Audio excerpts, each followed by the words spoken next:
There's a point in many relationships where love stops feeling like freedom and starts feeling like survival.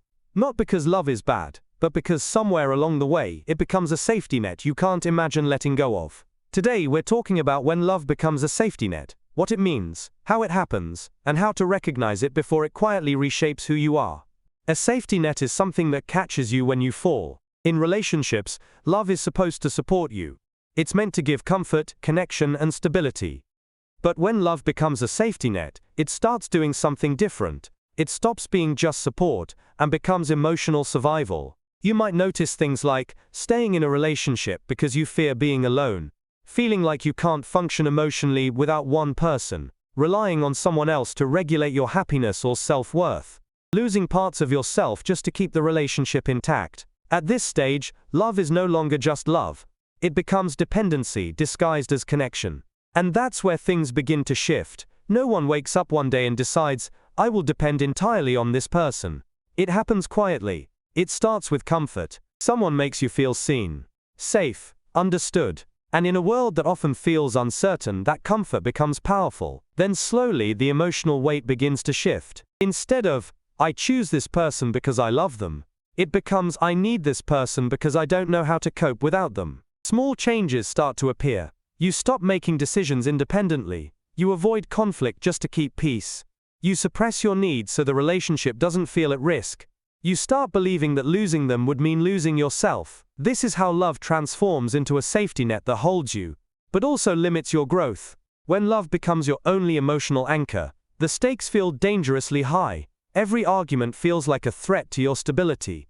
Every silence feels like rejection. Every distance feels like abandonment. And because of that, you begin to live in emotional fear. Not fear of danger, but fear of disconnection. This can lead to anxiety in relationships, overthinking every interaction, constant need for reassurance, difficulty being alone with your own thoughts. At this point, love is no longer a place of peace. It becomes a place of pressure. Because now, your emotional world depends on someone else's behavior. It's important to understand, this doesn't happen because someone is weak. It happens because humans are wired for connection. And sometimes, love becomes the first place where someone feels valued, safe, emotionally held. If someone has experienced loneliness, instability, or emotional neglect before, that bond can feel even stronger. So when they finally find someone who gives them comfort, they hold on tightly, not because they want control, but because they fear loss. But here's the truth. What begins as healing comfort can quietly turn into emotional dependence if there are no boundaries. There are some subtle signs that love may have shifted from connection to dependency.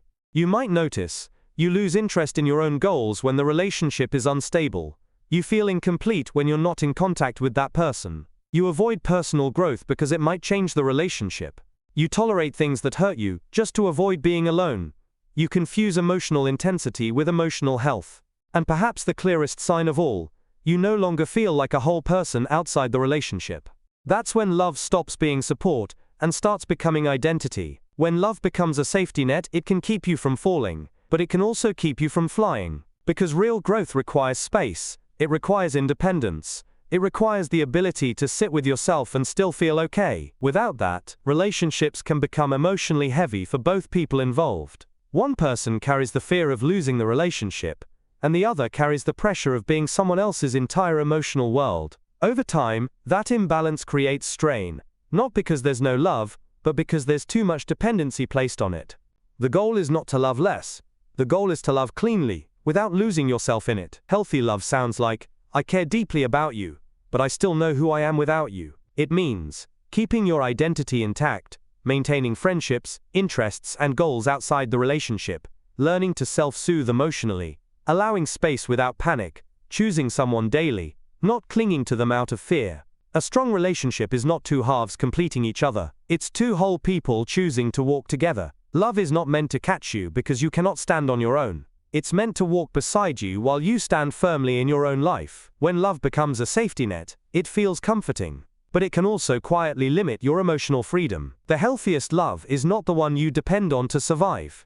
It's the one that allows you to grow, even when you're alone. Because real love doesn't replace your life. It supports it.